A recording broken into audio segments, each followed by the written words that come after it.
அந்தோணியாரிடம் மன்றாட்டுச் செபம். மெய்யான தாழ்ச்சியின் கண்ணாடியே, தூய்மை பளிச்சிடும் விண்மீனே, மகிமையில் இலங்கும் புனித அந்தோணியாரே, நீர் உம்முடைய திருக்கைகளில் பாலனான இயேசு எழுந்தருளி வரும் சிறப்பினைப் பெற்று அகமகிழ்ந்தீரல்லோ.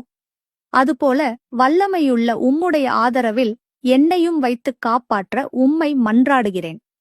ஆண்டவரிடமிருந்து பெற்றுக்கொண்ட வரங்களில் புதுமை செய்யும் வரமே உம்மிடத்தில் முக்கியமாய் ஒளிர்கிறதல்லோ. நீர் என் பேரில் இறங்கி எனக்குத் தேவையான இந்த காரியத்தில் எனக்கு உதவி செய்ய வாரும். ஒழுங்கற்ற ஆசை பற்றுதலையெல்லாம் என் இதயத்தினின்று நீக்கி அதைத் தூய்மைப்படுத்தியருளும். என் பாவங்களுக்காக நான் மெய்யான மனத்துயர் கொள்ளவும், ஆண்டவரையும் மக்கள் அனைவரையும் அன்பு செய்யவும் எனக்கு வேண்டிய வரத்தை அடைந்து தந்தருளும்.